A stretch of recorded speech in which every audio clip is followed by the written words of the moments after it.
Vamos então fazer agora a segunda parte. Eu quero ler novamente o texto de Mateus 5 e depois nós vamos orar de novo e eu vou fazer essa segunda parte aqui. Mateus 5, de 17 a 20, vamos ler novamente. Fala assim: Não penseis que vim revogar a lei ou os profetas, não vim para revogar, vim para cumprir. Porque em verdade vos digo, até que o céu e a terra passem, nenhum i ou um tio jamais passará da lei, até que tudo se cumpra. Aquele, pois, que violar um destes mandamentos, posto que dos menores, e assim ensinar aos homens, será considerado mínimo no reino dos céus. Aquele, porém, que os observar e ensinar, esse será considerado grande no reino dos céus. Porque vos digo que se a vossa justiça não excederem muito a dos escribas e fariseus, jamais entrareis no reino dos céus. Ok. Vamos relembrar aquilo que eu falei na mensagem anterior, só para você entender a ligação com o que a gente vai fazer agora. Eu tratei de pecado como sendo mais profundo do que maus hábitos. Eu disse que pecado não se resolve simplesmente com atitudes externas. O nosso coração é enganoso. Nós somos muitas vezes conduzidos por motivações erradas. Você pode fazer inclusive o que é certo pela motivação errada. Então, Jesus estava revelando aos fariseus, escribas e fariseus, que o entendimento que eles tinham de alguns princípios e mandamentos não era um entendimento tão profundo assim, porque lei é muito mais difícil de ser obedecida do que eles estavam habituados a pensar. Mostrei que Jesus Cristo não era um revolucionário no sentido de quem queria quebrar com os padrões do Antigo Testamento. Ele não vem para começar uma nova história. Ele é o mais importante capítulo da mesma história. É importante a gente entender assim. Jesus não chega e diz assim, história do Antigo Testamento, esquece, passou. Não é uma nova história, é a mesma história, mas é a parte mais bonita da história. Sabe quando você está assistindo um filme e aí naquele momento mais empolgante assim, tem a música de fundo, você nem percebe que está a música, mas você está na beira do sofá e vai acontecer. Então Jesus Cristo assim, a vida dele foi assim, foi preparando, até que chegou a plenitude do tempo e ele vem, nascido de mulher, nascido sob a lei, para resgatar os que estavam debaixo da lei. Foi o texto que eu li anteriormente. Ele, portanto, é um cumpridor da lei. Ele é aquele que vem realizar as coisas que foram esperadas desde tempos passados. Ele é quem vem incorporar tudo aquilo que Israel não conseguiu fazer. Eu mostrei rapidamente como ele reviveu a história de Israel, para mostrar que ele não é o Israel imperfeito, ele é o Israel perfeito. Ele não é o israelita para quem Deus fala assim, obedeçam a minha lei e os povos vizinhos. Está lá em Deuteronômio 4, esse texto que eu estou mencionando. Lá em Deuteronômio 4, Deus fala assim através de Moisés: obedeçam os meus mandamentos quando vocês estiverem na terra. E aí quando vocês estiverem lá, as nações vão olhar para vocês e falar assim, que Deus é tão próximo como o Senhor? E que leis são tão justas como as leis de Israel? A ideia era que Israel, inserido em meio a outras nações, mesmo sendo um povo pequeno, impactasse, fosse luz para os gentios. Mas a gente sabe que a história do Antigo Testamento é outra. Israel foi mais influenciável do que, foi influenciada do que influenciou outros. Não é? E aí é por isso que Jesus Cristo vem fazer aquilo que Israel não fez. Jesus foi o cumprimento escatológico de todo o Antigo Testamento, reviveu as experiências de Israel, só que sem pecado. E aí eu disse aquilo que eu já ensinei ontem: o Evangelho não suplanta a lei, ele não vem para anular a lei, mas ele acha quem a cumpre. Jesus Cristo é o verdadeiro cumpridor de toda a lei de Deus, de uma forma como nós não o somos. E é por isso que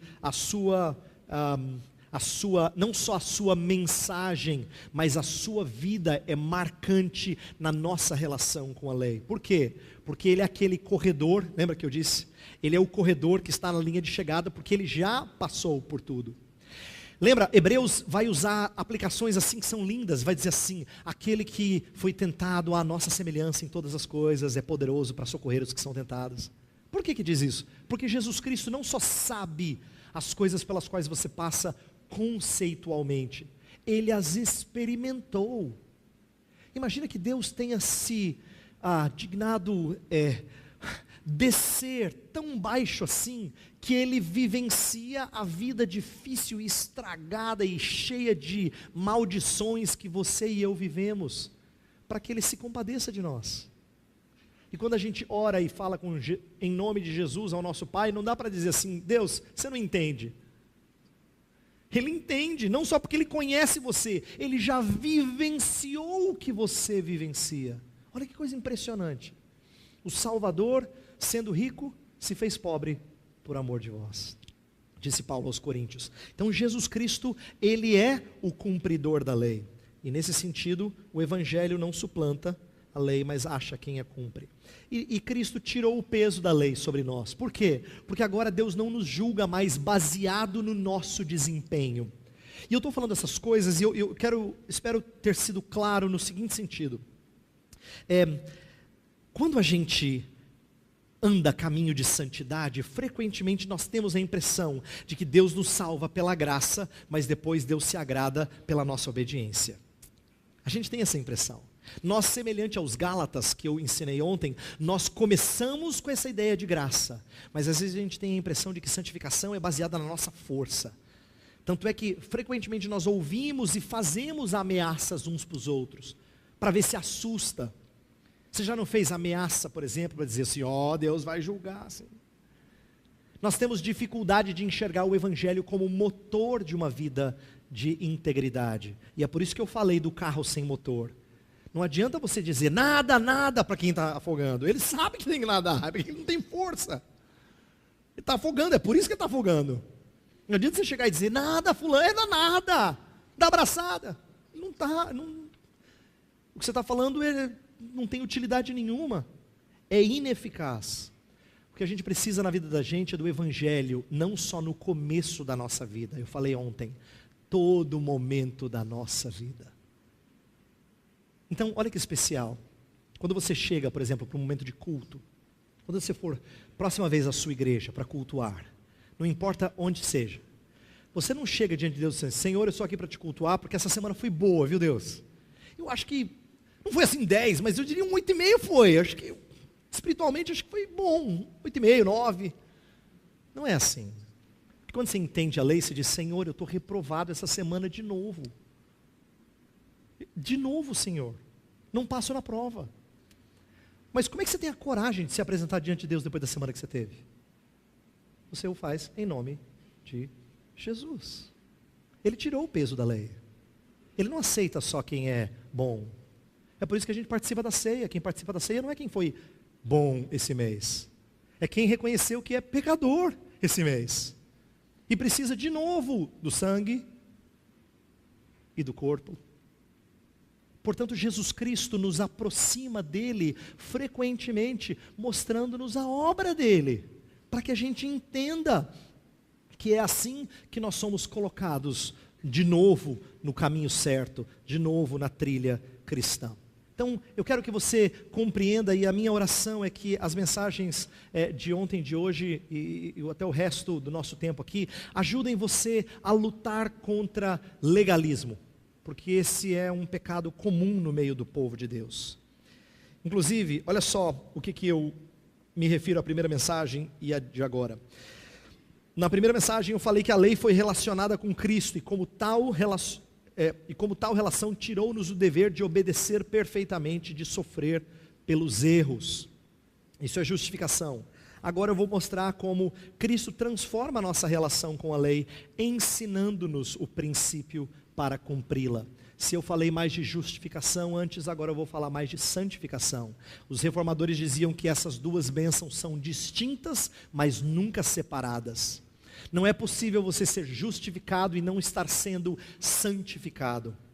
Porque Deus, aquele que começou a boa obra em vós, há de completá-la até o dia de Cristo Jesus. Então é importante que nós entendamos que a reforma protestante, diferente do catolicismo, não falava da justificação como sendo um processo. Ela entendeu que biblicamente justificação é uma declaração legal. Uma vez que você é declarado legalmente quites, ou justo perante a lei de Deus, não tem mais que ser justificado novamente. Mas o que acontece na sua vida a partir da sua justificação é o trabalho de santificação. Mas agora vem um detalhe importante. Agora você tem que entender. Você diz assim, pastor, eu entendi esse negócio de justificação. Eu creio que eu fui justificado. Só que na hora da santificação eu não vou bem, pastor. O que eu faço? Eu acredito que eu já fui justificado, mas minha santificação não vai aquelas coisas. É aí que eu ensinei para os meus alunos que justificação é assim. Não é só a declaração legal de uma vez por todas que Deus te perdoou em Cristo. Mas é igual um documento que um oficial vai trazer à sua porta, e ele traz a declaração e diz assim, olha, todos os seus pecados foram perdoados em Cristo. E você guarda esse documento, ele é importante. Você coloca numa gaveta lá que você só deixa coisa importante. De vez em quando, acusações virão à sua porta. E é aí que a doutrina da justificação é deleite para a gente novamente. Porque quando acusações nos assolam, quando a gente se sente perturbado, a gente tem que trazer de volta aquele documento. Ele é refresco para as nossas almas. Eu vou dar um exemplo. Às vezes, eu e você, temos a impressão de que algum sentimento que a gente tenha na vida, ou melhor, algum momento difícil que a gente tem na vida, é resultado de um sentimento de quem está sendo disciplinado. Talvez você já tenha passado por um momento assim. Isso é comum entre crentes. A gente começar a sofrer, passar por alguma dificuldade, e dizer, Senhor, eu fiz alguma coisa errada? Deve ser, Senhor, porque eu estou sofrendo desse jeito, eu devo ter feito alguma coisa errada. E a razão da gente pensar assim é porque nós frequentemente achamos que Deus tem que fazer as coisas andarem bem quando nós estamos bem com Ele. E se a gente não está bem, mesmo raciocínio dos amigos de Jó, eu devo ter feito alguma coisa. Esse pensamento vem porque frequentemente nós baseamos o nosso desempenho não no desempenho de Cristo, mas em quão bem nós fomos. Nós baseamos, melhor dizendo, a aceitação de Deus no nosso desempenho. E a gente acha que Deus não está aprovando, é por isso que Ele está pesando a mão. Esse raciocínio tem que ser invertido.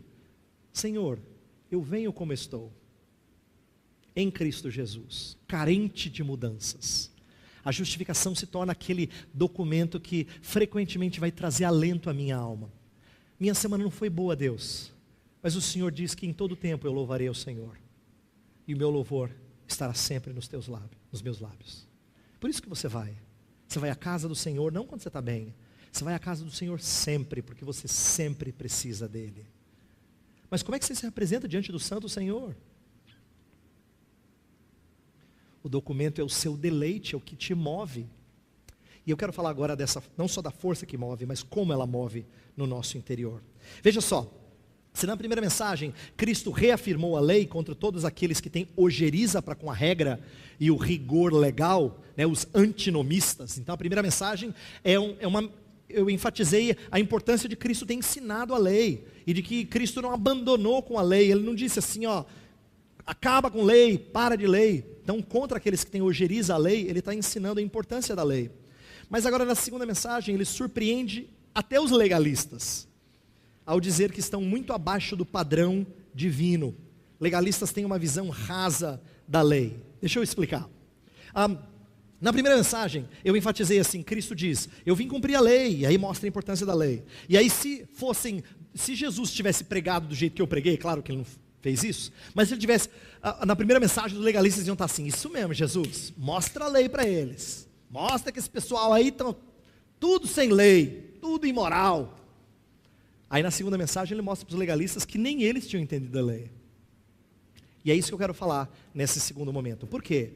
Porque o legalista que é apegado à lei, ele tem uma visão muito deturpada da lei. Por que ele tem uma visão deturpada da lei? Ele acha que ele consegue cumpri-la. Quando o legalista julga alguém por não estar em conformidade com o seu padrão, ele acha que é possível cumprir o padrão que ele entende ser o padrão de Deus. Então, não pense que só os antinomistas é que têm problema com a lei. Os legalistas também têm. E não é porque eles amam demais a lei, e não é porque eles têm uma visão exagerada da lei, é porque a visão deles da lei é muito rasa. Muito rasa. Eles não têm a mínima ideia de quão profunda é a lei. E de quão profundo é o nosso pecado, e como nós transgredimos a lei de Deus. E Jesus Cristo vai mostrar agora algumas coisas surpreendentes. Ele começa com uma exigência chocante. Olha o versos 19 e 20.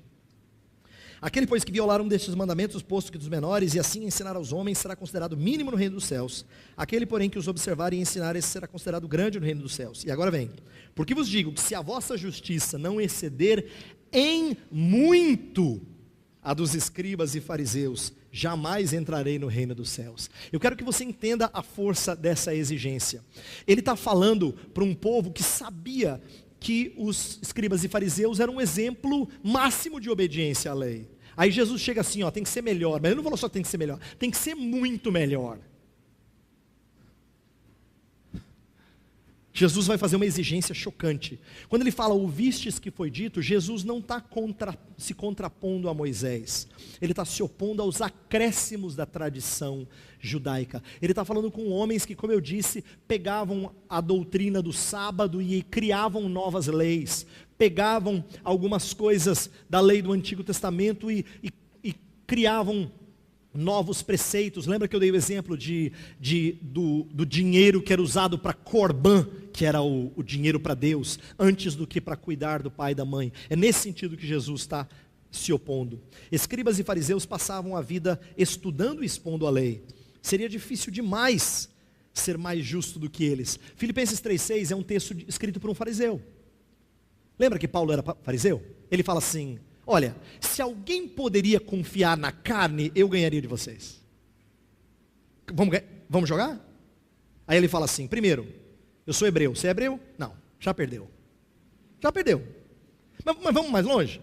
Eu sou da tribo de Benjamim, você nem de tribo é. Eu sou da tribo de Benjamim. Ele vai mais longe. Quer mais longe? Eu fui circuncidado ao 8º dia. Você cumpriu a lei? Não. Está vendo? Não cumpriu a lei cerimonial. Tem mais. Aí ele vai mostrar que, quanto à justiça que há na lei, ele era irrepreensível. Presta atenção em como isso é importante. O que Paulo está dizendo é que nos tempos da cegueira dele, nos tempos em que ele achava que ele servia a Deus, como fariseu, mas ele não conhecia Cristo, ninguém tinha como apontar o dedo para ele e dizer assim: você é um hipócrita. Não. Ele disse assim, eu era irrepreensível. Eu era um homem cumpridor da lei, ninguém podia acusar. É claro que ele não enxergava a verdade de Deus como ele passou a enxergar, mas o que ele está testemunhando é que ele não era um homem de reputação ruim. Ele não era alguém que era uma coisa na igreja e outra coisa lá fora. Não, Paulo não. Paulo, todo mundo diria assim, está aí um homem que cumpre a lei. Era o que as pessoas achavam desse Saulo, que depois vem a ser Paulo. Esse Saulo era um homem irrepreensível. Agora imagina que Saulo, agora Paulo, conhecendo o que os escribas e fariseus faziam, ouve esse ensino de Jesus. Jesus fala assim: vocês têm que exceder em muito a justiça deles. Quero que você entenda que nos dias em que Jesus disse isso, é impossível. E eu não consigo nem achar um paralelo hoje. Mas se a gente quisesse achar um paralelo, seria encontrar a pessoa assim, mais crente que você conhece. E alguém fala assim, mas tem que ser assim, é de longe, tá? Mais crente que ele. E você fala assim, não vai dar, pastor, eu já tentei. A exigência é muito chocante.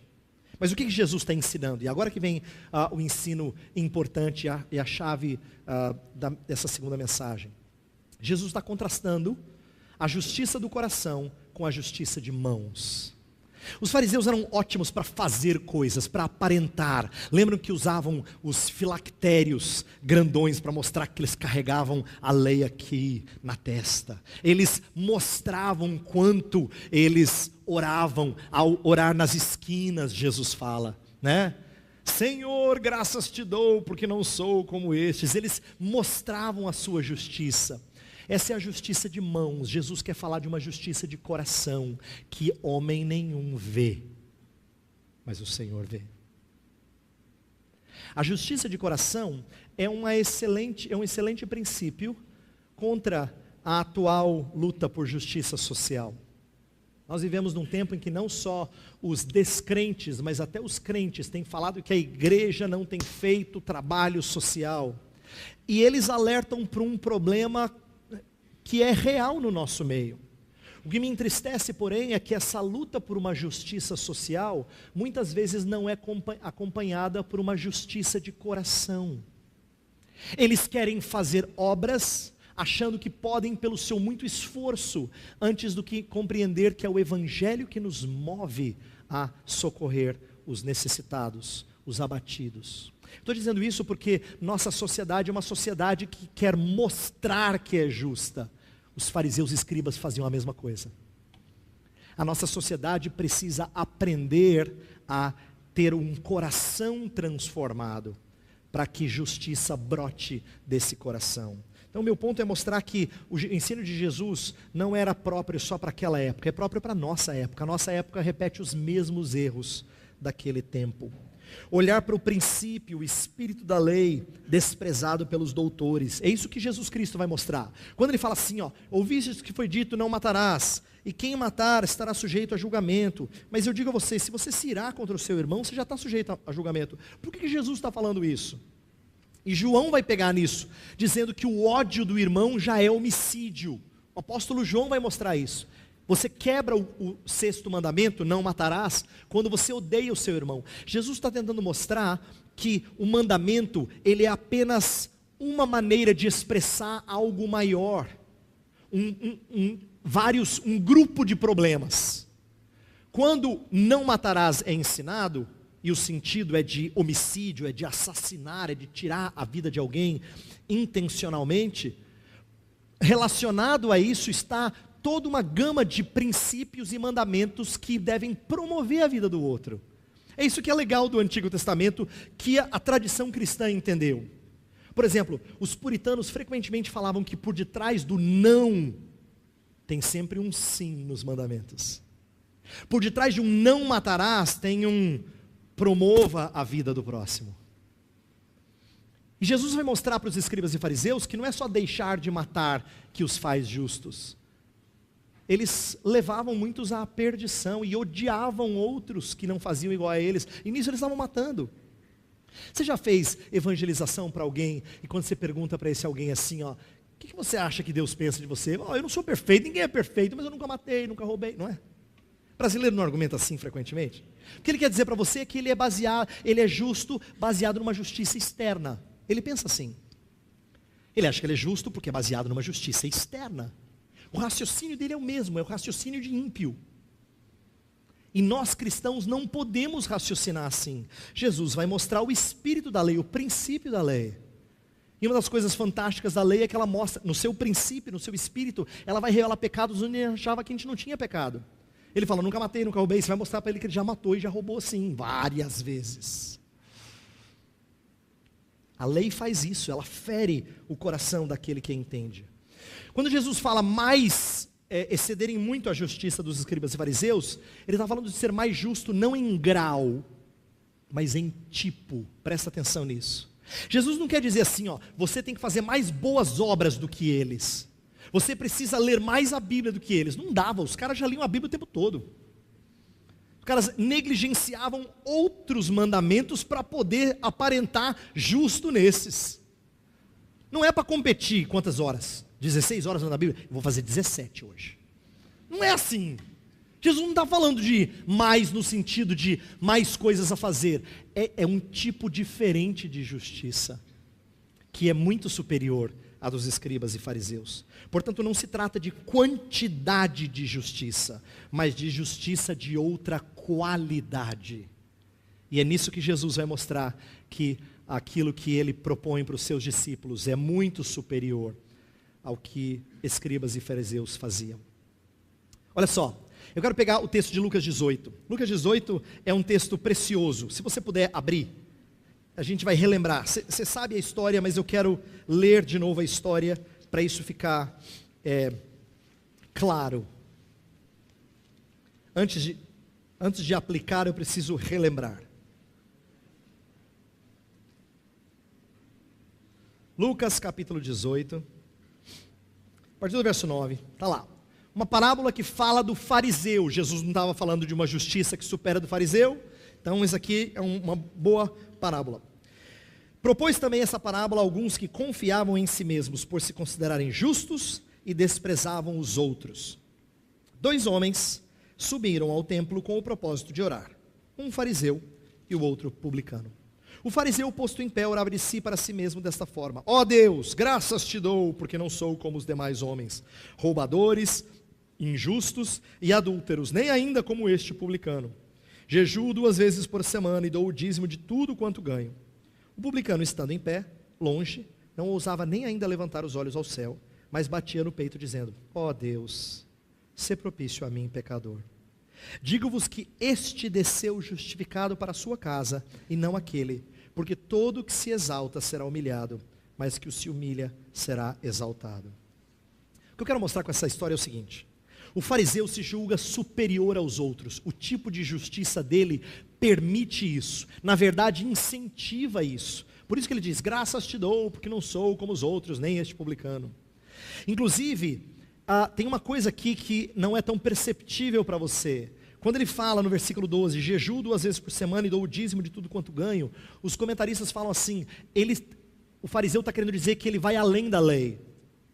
Jejuar 2 vezes por semana não era uma exigência da lei, mas ele quer dizer assim: se a lei diz que eu preciso fazer 1 vez por mês, eu faço 2. Se a lei fala assim, jejue e ore tanto, eu faço o dobro, o triplo, pode deixar, isso eu consigo. Então, a justiça do fariseu, ele quer ser mais legalista, mais realista que o rei. Lembra, você já ouviu essa expressão? Está querendo ser mais realista que o rei, né? Mais legalista do que a lei. E ele propõe isso, ele propõe uma justiça que ultrapasse o critério de justiça da lei. O publicano tinha, em contrapartida, vergonha de si, porque estava muito abaixo do padrão da lei. Preza a autoexaltação do primeiro e exalta a humilhação do segundo. Olha que interessante, a parábola começa assim: 2 homens foram ao templo para orar, mas só um adorou, porque só um considerou o Senhor Deus o seu Salvador. E por que essa parábola é interessante? Porque isso aplicado para a nossa vida vai mostrar como às vezes nós pecamos com o entendimento errado de justiça. Olha só, é possível cultuar e não adorar, praticar o rito, mas não conhecer o adorado, pois não expressa o seu caráter e a sua misericórdia. O Evangelho de Mateus tem histórias assim, histórias de gente que se aproximaram, pessoas que se aproximaram, mas não cultuaram o Senhor, porque não tiveram o mínimo de misericórdia. Jesus, por exemplo, comia com os pecadores, e frequentemente os fariseus acusavam ele de comer com publicanos e pecadores, e que isso era ruim. Jesus falou assim: sabe por que eu faço isso? Porque os sãos não precisam de médico, sim os doentes. Jesus está ensinando que culto não é a reunião dos santarrões, é a reunião dos quebrados, que reconhecem que são quebrados. E é importante, Jesus está mostrando que eles podem praticar o rito, mas eles não cultuam. Olha só, é possível pedir a manifestação do poder de Deus e não ter um coração reto. Em Mateus 12, é aquele texto em que os homens chegam para Deus, os homens da lei, e falam assim: Jesus, mostra um sinal. Se o Senhor mostrar um sinal, a gente vai crer no Senhor. E Jesus vai mostrar para eles que eles são uma geração incrédula. Eles querem a manifestação do poder de Deus, mas o coração deles não é reto. Olha só, Jesus está criticando uma coisa que nós vemos tanto hoje na igreja evangélica brasileira. As pessoas não querem ver a manifestação do poder de Deus. É possível você ter um desejo que parece ser justo e ser completamente ímpio. Deus não está aqui para fazer display do seu poder. Ele já deu esse display, e Ele quer que você se renda ao display que Ele já mostrou. Então é possível você desejar a manifestação do poder de Deus e fazer isso com uma motivação errada. É possível ter um zelo tão grande com ordem que anulamos o mandamento divino. Aquela história que eu já mencionei na primeira parte, os fariseus os homens da lei estão criticando os discípulos porque eles não comem sem a devida higiene. Zelo por ordem, mas eles anulam o mandamento divino. O que eu estou tentando mostrar com todas essas passagens de Mateus, porque a gente está expondo um trecho de Mateus, é que Jesus vai mostrar como a justiça que Cristo propõe é completamente diferente da justiça que os homens da lei propunham naqueles dias. Completamente diferente. Por isso que eu estou falando, não é justiça em grau maior, é de outro tipo. Esses textos todos mostram que os escribas e fariseus não entendiam a justiça de Cristo. Aplicando, e você já viu isso antes, é possível não beber, não julgar, não fumar e ser tremendamente mundano. Quando eu tive aqui quase 3 anos atrás falando de cosmovisão, eu propus falar a vocês sobre como a igreja frequentemente é mundana sem práticas chamadas de mundanas. Isso que o evangélico às vezes não percebe. Ele acha que ele não é do mundo porque ele não faz as coisas que o mundo faz. Mas ele raciocina e a sua motivação é semelhante ao do mundo. Ele pensa em justiça como sendo coisas que ele faz, ele não pensa em justiça como sendo algo do coração. Isso é raciocinar igual o mundo raciocina. Isso é ser mundano. Tem uma coisa que eu aprendi de boa teologia, que para mim aqui é encantador. Como é que Jesus Cristo e os seus 3 ofícios estão relacionados à lei? E aqui a gente vê um pouco disso nessa passagem, no ensino de Mateus como um todo. Quando eu falo dos 3 ofícios, deixa eu explicar, porque talvez isso não seja conhecido para você. Jesus Cristo é chamado de o sumo sacerdote, o sumo profeta e o sumo rei. O que eu quero dizer com isso? No Antigo Testamento haviam 3 ofícios que Deus usou para revelar coisas ao seu povo. Profetas, sacerdotes e reis foram figuras que tinham autoridade divina. Ofício é uma posição de autoridade. Deus concedeu a autoridade a eles para que conduzissem um povo em diferentes áreas no seu aprendizado. E esses ofícios, a teologia cristã desenvolve, fala que eles apontavam para a obra de Cristo. A obra de Cristo é quem assume mais do que tudo aquilo que os reis deveriam fazer. Então, deixa eu te dar uma dica. Quando você lê o livro de Reis e o livro de Crônicas, começa a ler o que cada rei faz ou deixa de fazer e compara com o rei dos reis. Você vai entender em que aspectos alguns reis anteciparam a obra de Cristo e em outros aspectos eles fizeram exatamente o contrário daquilo que o rei viria fazer. Quando você começar a olhar para o sacerdote e os atos dos sacerdotes no Antigo Testamento, começa a enxergar o sumo sacerdote entrando no Santo dos Santos, Jesus Cristo. Quando você olhar para os profetas e aquilo que eles falam, comece a entender como é que Jesus Cristo vinha falar a vontade do Pai. Por que ele vinha falar a vontade do Pai? Porque é isso que o profeta faz. O que o profeta mais falava? Assim diz o Senhor. Jesus Cristo, portanto, é quem incorpora esses ofícios. E a tradição cristã tem falado disso, e eu quero agora só fazer uma aplicação rápida em relação à lei. Olha que interessante. O ofício real, Jesus Cristo é o promulgador e mantenedor da lei. Ele demonstrou autoridade sobre a lei. Como Deus, ele é o autor dela, e ao encarnar-se, ele a manteve. O que eu quero mostrar aqui é que Jesus Cristo, quando ele vinha falar de lei, ele falava com autoridade. Por quê? Ele é o autor dela. Por isso que não tinha que apelar para outra autoridade. Ele é o promulgador e ele quem mantém a lei. Quando ele chega encarnado, ele fala, eu não vim revogar a lei, eu vim cumpri-la. Porque ela é a expressão de quem eu sou. Ela é a expressão de quem eu sou. Então ele agora como homem, tendo que se sujeitar à lei, porque todo homem precisa se sujeitar à lei, mesmo sendo Deus, ele mostra que ele é um mantenedor da lei. Olha o seu ofício sacerdotal. O sacerdote é aquele que executa a lei, é isso que o sacerdote do Antigo Testamento tinha que fazer, ele executava as leis cerimoniais, por exemplo. Cristo cumpriu a lei sofrendo em nosso lugar e obedecendo os preceitos da lei substitutivamente. O que eu disse ontem eu vou reforçar aqui brevemente. Jesus Cristo não só morreu por você, ele viveu por você. Portanto, a sua substituição não é apenas na morte. Eu não quero que você enxergue Jesus Cristo assim, passando 3 anos do seu mistério, só ensinando. E aí quando chega lá na morte, fala, pessoal, agora eu preciso substituir vocês e morrer pelos pecados de vocês. Não. Jesus Cristo é aquele que durante toda a sua vida vive em favor e em lugar do seu povo. É por isso que a sua morte, a morte dele é a sua morte, e a vida dele é a sua vida.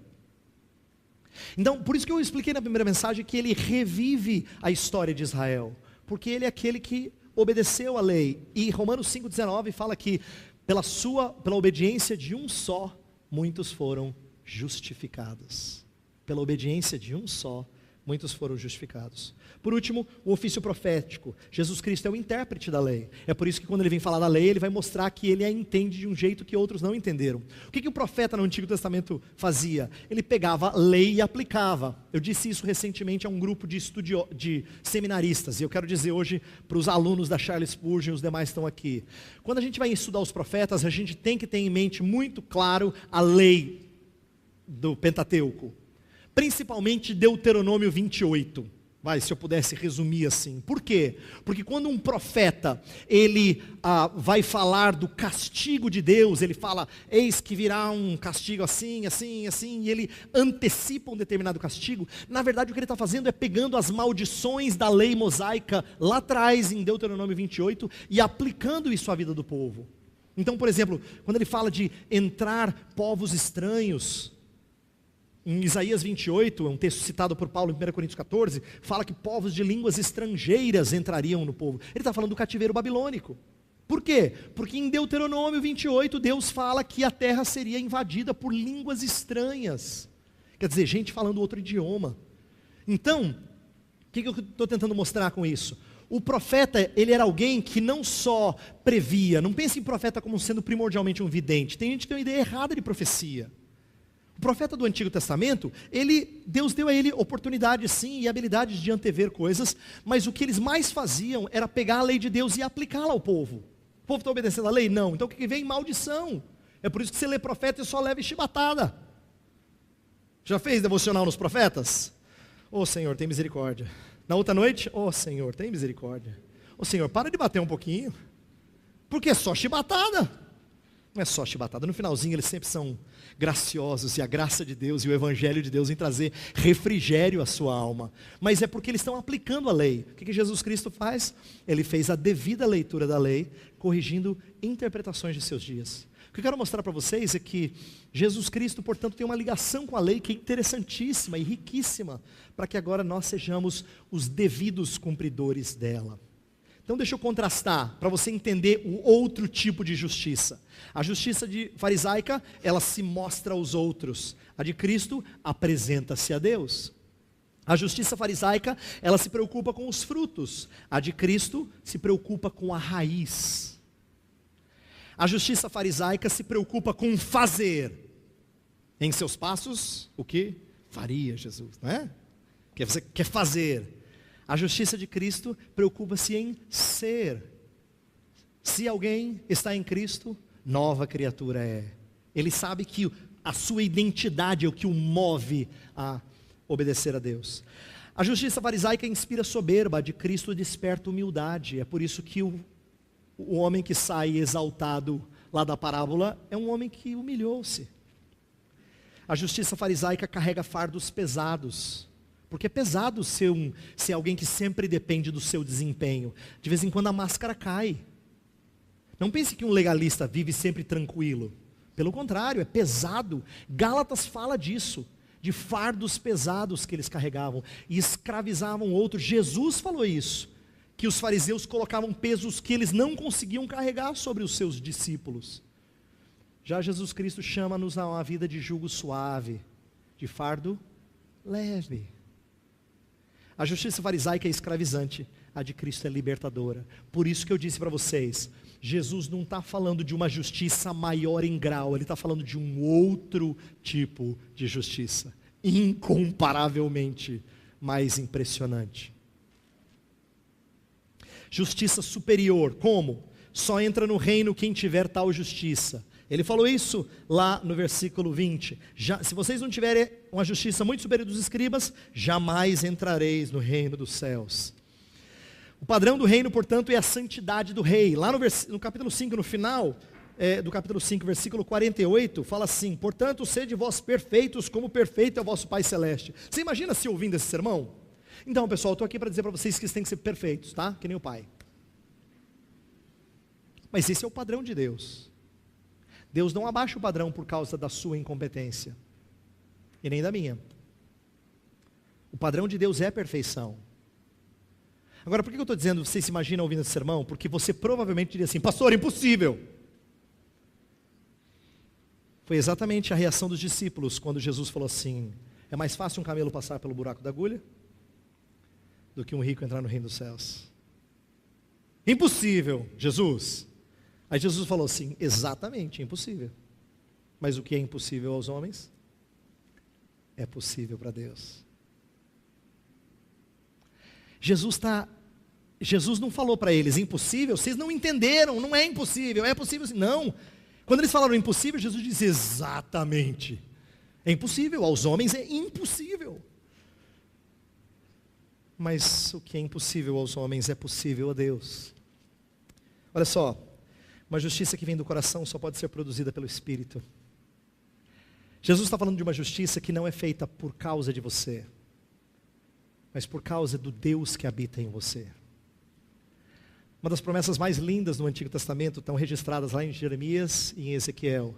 Em Jeremias 31, Deus fala que ele imprimiria as leis no coração. Você não mais obedeceria por causa do rigor da lei, mas porque elas estão impressas no coração. Dá para entender por que o salmista fala assim, Senhor, quanto amo a tua lei, é o meu deleite de dia e de noite. O que ele está querendo dizer ela está impressa no meu coração. Ezequiel 36, verso 27, fala que o Espírito nos conduziria a cumprir a lei. Todos os mandamentos de Deus. O que eu quero mostrar é que as promessas em Jeremias e em Ezequiel apontam para uma obra extraordinária, espetacular do Espírito de Deus. Quando Jesus fala de você e eu sermos santos como o Pai é santo, é porque Ele sabe que você agora tem um motor que é impressionante, cara. O seu carro agora não anda com turbinas desse mundo. O seu carro agora anda com turbinas de outro mundo. Alguém que é capaz de produzir justiça inigualável. Agora, essa aqui é uma das coisas mais lindas que eu aprendi lá atrás com Agostinho de Hipona e alguns homens agora. Agostinho uma vez deixou Pelágio maluco. Um dos livros mais famosos de Agostinho são as suas confissões. E as suas confissões, na verdade, são uma oração a Deus, em que ele revela muito do seu pecado. Tem uma frase lá que deixou Pelágio irado, quando ele falou assim, Deus, concede-nos aquilo que tu pedes de nós. Pelágio ficou irado, porque ele achava que esse tipo de oração ia incentivar licenciosidade, ia incentivar uma vida errada, isto é, uma vida, se Deus concede aquilo que eu tenho que fazer, então eu não tenho que fazer nada, eu aguardo assim. Era assim que Pelágio raciocinava, porque Pelágio pensava que nem um fariseu. Ele pensava que nem um fariseu. Mas o que Agostinho entendeu, que é tão rica a contribuição na história da igreja? Ele entendeu que até aquilo que Deus exige de nós, Ele nos dá. Até aquilo que Ele cobra você, quem dá é Ele. Por isso que eu digo que Deus nos concede a justiça que Ele exige de nós. Ele cobra, mas Ele te dá motor para cumprir. Cristo já realizou a obra salvadora por nós, mas ainda não acabou a obra salvadora em nós. Eu quero que você pense isso. Quando você estiver desanimado, quando você estiver assim pensando, Senhor, eu não sei por que eu volto nesses pecados sempre. Lembre-se que Deus ainda não acabou. A sua história ainda está na metade, por assim dizer. Ela não terminou. Mas Deus garante que o final vai ser maravilhoso. Se a gente cresce nisso, o nosso presente seria melhor. Você já não foi para o final do livro para descobrir como é que terminava? Deus já te deu o final do livro. Pena que você não vai lá olhar. Pena que você não se alimenta disso. O final da história já foi contada. Um dia eu vou ser igual a Jesus Cristo. E para mim isso às vezes é inconcebível. Mas um dia isso vai acontecer com você também. Você vai ser semelhante a Ele, porque seremos como Ele é. 1 João 3, 2. Ele já te deu o final da história. Já pensou que gostoso a gente correr já sabendo como é que vai ser? O triunfo seu. É isso que Cristo faz por nós. E eu quero que você entenda que Ele ainda está trabalhando em nós. Termino com essa frase. Essa frase, novamente, foi cunhada por Agostinho e trabalhada no decorrer da história. A lei nos conduz ao Evangelho, para que o Evangelho nos traga de volta à lei. Deixa eu explicar o que isso significa. Ontem eu falei que a lei mostra a profundidade do nosso pecado para que a gente vá para Cristo em redenção. Só que redenção não é só perdão de pecados. Redenção é purificação da nossa vida, não é? Se confessarmos os nossos pecados, Ele é fiel e justo para o quê? E nos purificar de toda injustiça. Se você ama o Senhor Jesus, você não pode se contentar apenas em ser perdoado dos seus pecados. Isso é muito precioso. Mas você tem que desejar ser purificado de toda injustiça. Porque a nossa salvação não é somente perdoar de nossas falhas, mas é produção de justiça em nós. O que eu quero mostrar para vocês é que tudo aquilo que Deus está fazendo em Jesus Cristo, por obra do Espírito, é fazer você voltar para a lei agora com outro coração. E você dizer assim: Senhor, eu amo a tua lei, porque a tua lei é a expressão de quem é o Senhor. A lei é a expressão de quem é o Senhor. Eu quero terminar com o Salmo 19. Salmo 19, a partir do versículo 7, diz assim: A lei do Senhor é perfeita e restaura a alma. O testemunho do Senhor é fiel e dá sabedoria aos simples. Os preceitos do Senhor são retos e alegram o coração. O mandamento do Senhor é puro e ilumina os olhos. O temor do Senhor é límpido e permanece para sempre. Os juízos do Senhor são verdadeiros e todos igualmente justos.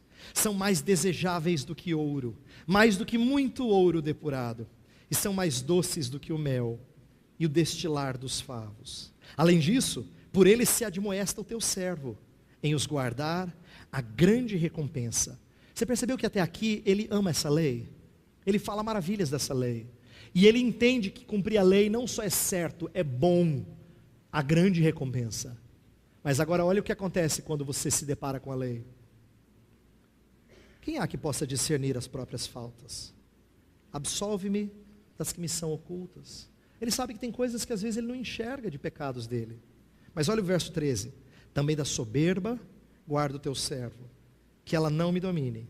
Então serei irrepreensível e ficarei livre de grande transgressão. Aqui ele está querendo ser perdoado de todos os pecados. Mas o último verso mostra que ele quer ser purificado de toda injustiça. Olha só. As palavras dos meus lábios e o meditar do meu coração sejam agradáveis na tua presença, Senhor, rocha minha e redentor meu. Vamos orar. Senhor, nosso Deus e Pai, nós te bendizemos porque o Senhor tem nos dado maior entendimento do Evangelho de Jesus Cristo. Mas nós queremos que esse Evangelho não só nos faça amar a obra que Cristo já realizou por nós, mas que a gente se encante com essa obra e que nós sejamos movidos a te louvar pela obra que Cristo está fazendo em nós. Ó Senhor, como é bom saber que nós não só fomos justificados, mas estamos sendo santificados. Pai, e para os meus irmãos e irmãs aqui que estão lutando com pecados, e estão tristes por causa dos seus erros, eu peço que o Senhor os perdoe nessa noite. Que eles confessem os seus pecados com um coração sincero, aberto, realmente tristes, chorosos por causa de sua injustiça. Mas ensina-os a entender que, se o Espírito habita neles, uma transformação extraordinária já está acontecendo. Por mais que eles não vejam isso, Senhor. Ensina-nos a enxergar com os teus olhos, a compreender que o Senhor não começa a obra redentora e deixa sem terminar. Aquilo que o Senhor começa, o Senhor há de completar até o dia de Jesus. Portanto, aos meus irmãos e irmãs que estão na luta, Senhor, dá consolo a eles. E faze-os consolados, certos de que o final já foi descrito. Eles serão lindos como o Senhor Jesus é. Eles serão perfeitos como o Senhor é, Pai. E eles serão santos como o Espírito é. Então, ajuda-nos a crer nisso. E move-nos a vida de santidade baseados nisso. Nós oramos em nome de Cristo Jesus. Amém e amém.